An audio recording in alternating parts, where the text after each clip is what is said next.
So here's one I didn't see coming, but I figured I'd reach out and try to figure out, or at least explain what the situation is on this. So people have been reaching out to me saying, Jack, what's going on? Because Fox News is saying that everything that's happening in the Seattle Autonomous Zone is peaceful in Capitol Hill, and yet we've seen your feed, we've seen your footage, we've seen Elijah Schaffer, we've seen Shelby Talcott of Daily Caller, we've seen Julio Rojas of Town Hall, everyone who's on the ground actually spending time there, all the reporting at Post Millennial, and all the reporting, of course, One American News that I did undercover.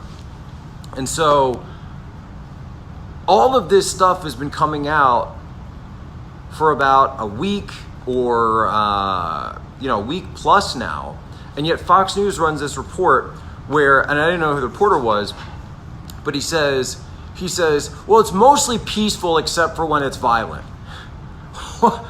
Did George Orwell write that comment?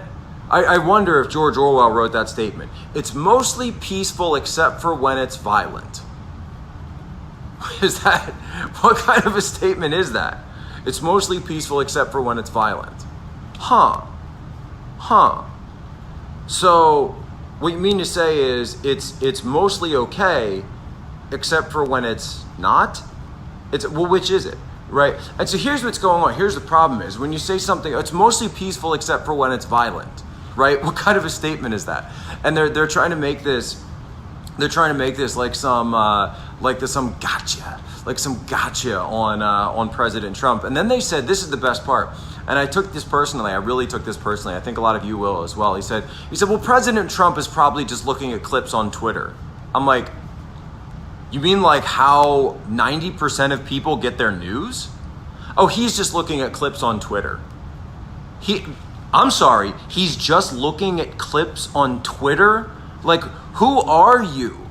Who are you? He's just looking at clips on Twitter. You mean like the people who are going on Twitter, who are spending time out there till 3 a.m. for 3 nights in a row, saying, putting ourselves in the middle of the mob violence that's going on, people with armed guns walking around, people who are attacking you, who are getting violent in your face for filming, people who are run up. I saw a journalist get attacked right in front of me at one point, and I've said publicly that that I was willing to testify to the Seattle PD about that from Scriber News.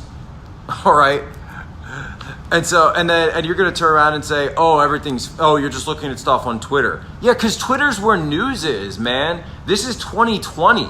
Like, what are you in 1990 or something, bro? Like, why don't you take that why don't you back off of me with that 1990 energy? Seriously, because Twitter is where it's at right now. Literally where it's at right now. Oh, there's probably feds all over there. If you're going to tell me that something is not true because you just saw it on Twitter, then I'm sorry. Like, I don't believe in cancel culture, but bro, you need to correct yourself. You absolutely need to correct yourself because you're a joke. Like, you're a clown. You're just an absolute clown. You're an absolute clown saying something like that in 2020. Oh, that's just something on Twitter. You mean like the video of Hillary falling out at the 9/11 memorial in 2016? Was that just a clip on Twitter? Right? Because a citizen journalist happened to see something and film something. So I always say this: see something, film something. Every single one of you are citizen journalists out there. Every single one of you are citizen journalists out there. Someone just said in the comments, yes, that's exactly right. I knew about Wuhan, and I knew about the virus outbreak in Wuhan because of Twitter. And I was going and translating stuff that I was seeing on Chinese social media, and I was putting it onto American, Western social media in English. The doctors in Wuhan, the actual physicians, were trying to get the word out desperately to the people in Wuhan through social media. Okay, they call it Weibo over there. They call it Weibo. So You're going to say something isn't true just because you saw it on Twitter when people know that that's where the truth is, where the doctors in China were desperately trying to get people out, to get people safety because of the Wuhan virus, because the media in China was censored. So what do? They went to social media to get the word out of what's going on. But you're going to be some guy, literally just some guy who shows up, spends a couple of minutes there and says, "Oh, looks fine to me. Oh, I guess everything's fine. I'm just gonna take some pictures of right here in the middle of the day when like nothing's going on. I'm not gonna hang out. I'm not gonna spend some time and actually see what's happening." Yeah, North Korea would love that type of coverage, buddy. Kim Jong-un will give you an all expenses paid trip to Pyongyang for that level of coverage, my friend. He will probably issue a North Korean passport to you. I'm sorry, DPRK, because that's, of course we have to use their pronouns. So we have to use the North Koreans' communist pronouns. We have to get everything accurate. It's the DPRK, of course. Yeah, they would love that. Are you kidding me? The Chinese Communist Party would love that. This is probably the same kind of guy who thinks that China has the lowest casualties of coronavirus, right? Like, seriously, who is this guy, right? I'm there busting my butt, humping, literally just grinding in there. My brother, he's watching now too. My brother, we were grinding it until 3 a.m. to get these stories. Literally walking around in the group with Raz and everybody else. People getting into fights, people getting stopped at gunpoint, businesses being broken into, and you're gonna sit there and gaslight us like that? Oh, it's mostly peaceful except for when it's violent. Like, what? Like everybody, like West Baltimore is mostly peaceful except when it's violent, right? That's how violence works. It's sporadic. It's not like there's just a constant stream of violence. Like, do you even know anything about violence? Like, have you ever served in the military? Have you ever gone to a gun range? Have you ever done anything in your life that I don't know, a man would do? Because you clearly just don't know anything that you're talking about. You literally just don't know what you're talking about, right? I don't know, watch a movie or something. That's how violence works. It's mostly, I'm not gonna go down the analogies route because I'm gonna get in trouble if I do that, but I can think of lots of things where violence is only sporadic and it's mostly peaceful. Read a book. Seriously, read a book, right? If you don't have time to watch a movie, if you can't get through Twitter because it's too much for you, it's too hard for your sensibilities, there's just too many tweets. And no, it's mostly peaceful. It's mostly peaceful except for when it's violent. Yeah, Twitter is mostly peaceful except for when it's violent. Get out of here. Get out of here. Get out of here with that 1990s stuff. Seriously, get out of here. You're a joke. Take it off? All right. Because I've seen these guys. I've seen these guys walking around and they go to the main area at the top of the hill there and they walk around, they maybe do 1 or 2 interviews and then they're gone. And they go back to their hotels and they sit around and they wait for their report to come in. Before I even let me tell you something about intelligence preparation in the battle space. All right? Intelligence preparation in the battle space. So before you go in somewhere, before you get involved in a situation, you need to understand the situation you're getting involved in. And you can go ask Tanya, go ask my wife Tanya Tay about this. I spent 48 hours plus watching live streams. Every live stream I could find, all right, of that place. For hours and hours and hours before I even set foot in there. Why? Because I wanted to understand the vibe. Because I wanted to understand the ups and downs. I wanted to understand the rhythm, right? What kind of rhythm was going on there? What times was it more active or less active? What times was there more violence or less violence? What times was it? What's the weather like, right? Obviously, this is this is Seattle, so a lot of rain, a lot of clouds, but not always. So how should you dress? How should you look, right? And that's how I modeled what I wore so that I could blend right in with everybody when I went there, right? I was constantly watching live streams before I even set one foot. even set one foot in there, because I had to know the situation that I was going to get into. That if I was going to put myself in, that if I was going to put my brother in, or any of the people that we had with us, people who are going to remain nameless, because as I've said before, I still have sources that are inside there today, right now, right? That's what you do it, right? So even I could understand from those live streams that it wasn't always safe, right? But that sometimes it was and sometimes it wasn't. But if you're a guy who's sitting there and you're like, oh, it's mostly peaceful except for when it's violent. And no, I haven't seen any of that. I haven't seen any of that. Do your job. Do your job. Seriously. Just do your job. It's as simple as that, right? You don't have to take one side or the other. I've said so many times, it's a chimera effect. It's a chimera effect, right? It's peaceful for the most part during the daytime, unless somebody steps out of line like a street preacher. And seriously, who hasn't spent time in a major city? Everyone's seen a street preacher before. These guys are harmless. They're absolutely harmless, not bothering anybody. They sit on the side of the road, right? They're on the street. They might have a speaker with them or something, and they talk. Right? They spread the good news. They just do it right on the street. You go to Santa Monica, you can see them. You go to Times Square, you can see them. All right, in Philadelphia, you go to South Street, you can see them. They're everywhere. Every major city's got street preachers, right? It's not a big deal. Some people say in Las Vegas, downtown LA, whatever. They're all over the place. The street preacher who went into Capitol Hill got the crap beat out of him. Got the crap beat out of him, right? And I saw that. And I filmed that, and they choked him out. They choked him out. They used a chokehold on him, and they dragged him out. He wasn't making trouble. He and his guys weren't attacking anybody. They were American flag. They ripped the flag off the flagpole and ran away with it.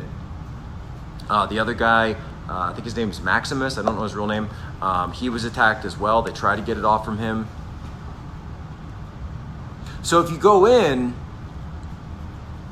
you're fine as long as you stick with the program, as long as you go along with the mob. But if you're not paying attention to how they treat people who they view as outsiders, then are you really doing your job as a journalist? Are you really doing your job as a journalist if you're only reporting what they want you to say? If you're only reporting the positive sides of everything, if you're only reporting one piece and you're not actually giving a whole picture, then are you doing your job as a journalist? And that's my challenge, because I'm calling you out, guy. I'm actually calling you out right now. And you're going to attack people for using Twitter? You're going to attack people for using Twitter, which tells me that he doesn't use Twitter. That's how uninformed he is. How could you call yourself an informed journalist in 2020 if you're not on Twitter? Seriously. Your level of information, if you're not on Twitter, is like this. It's like that much. So tiny. Maybe you got something else that's that tiny. I'm talking about the brain size. Come on, I would never go there. I would never go there. But seriously, if you're not using, it's the size of a crumb. It's the size of a crumb. So if you're not using Twitter, you are uninformed. Period, full stop. Now, are there problems with Twitter? Yes, of course. Is everything on Twitter true? No, absolutely not. There's lots of hoaxes on Twitter. But when you see live, uncut video, and that's why we do live streams all the time like this. That's why it was killing me that I couldn't live stream while I was in there, because I couldn't find a way to do it that wouldn't out myself eventually. I did live stream at one point when they brought the guns out for the thief. Right, I did live stream at that point. So if you're not doing that, if you're not paying attention to that, then how informed are you? Right? And the problem is now, because you're not doing your journalistic obligation, because you're not meeting your journalistic obligations, you're now misinforming everyone that's listening to you.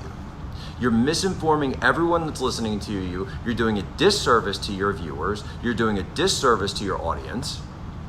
It's very embarrassing. It's very embarrassing. I'm embarrassed for you, right? And it's shameful. It's actually quite shameful. Seriously, it's shameful because whether you mean to or not, you are now gaslighting people. You're now gaslighting people who aren't paying attention to the situation, who think, oh, well, I got my 2 cents in, and this guy says I shouldn't believe anything I see on Twitter, and I shouldn't believe anything that's violent because it was just only one moment of violence, and you know, everything else must be fine because it's peaceful except for the violence. Peaceful except for the violence. I see somebody who keeps talking about the French Revolution guy, and it's like, guys, I was there. I was literally standing next to that guy when he said that. Right? I was literally standing in that crowd at the Western Precinct of Seattle, and Shelby Talcott was the one who actually got the video. I was so annoyed, by the way. I was so annoyed that I didn't get the video because sometimes, you know, you never know what these guys are going to say. So you'll be recording something, and then you hit pause and you go to start a new clip, and then boom, he just said it. And Shelby was the one who actually caught it. So massive scoop for Shelby on that. She absolutely killed it. So make sure that you go follow Shelby Talcott. If I'm saying that wrong, I really apologize, Shelby.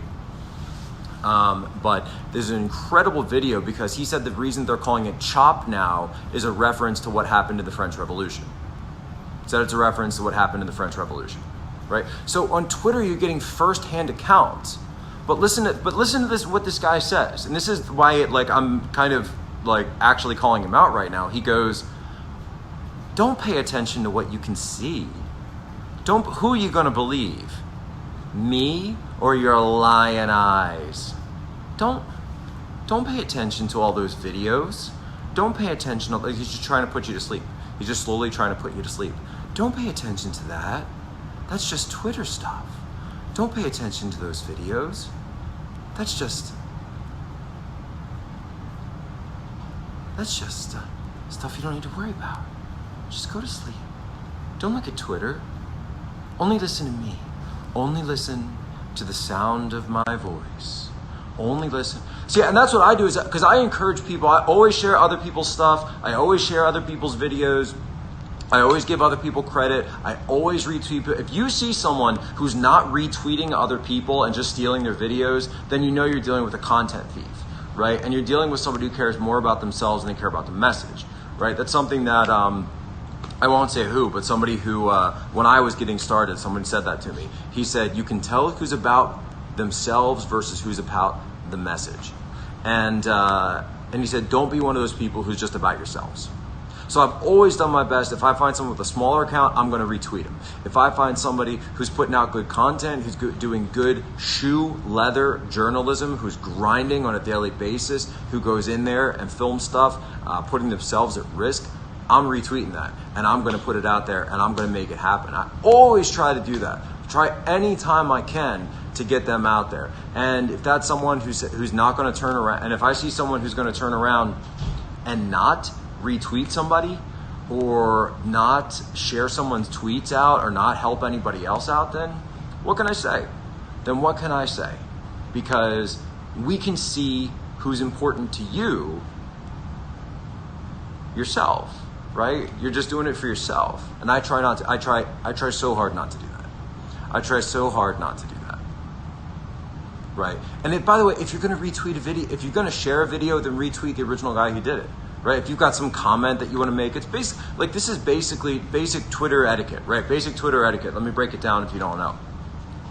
If you're going to do the tweet video function, then what you should do is one of two things. First, retweet the original account because, okay, I'll give you an example. I'll give you an example of something that happened this weekend, right? And I didn't know this was going to happen, but it's the way it happened, right? Elijah Schaefer was from The Blaze, who was there. And he told people he was there, so he didn't go undercover. He was dressed up, but he did let people that he was masked, but he did let people know that he was there. He got the original video of the preacher being choked out, and then he posted it.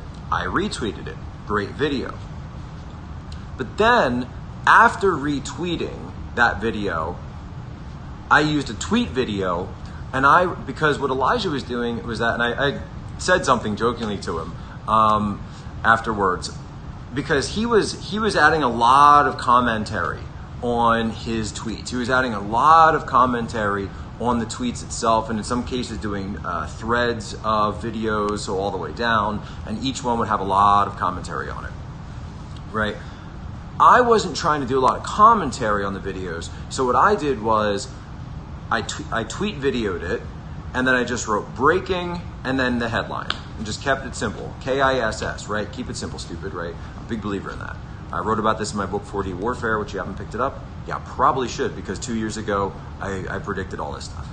So I wrote breaking and then the headline, because I didn't want to add a lot of extra commentary to it. I just wanted to get the video out there and spread it further. And then, if you guys noticed, the President of the United States retweeted one of those videos, and which one do you think he retweeted?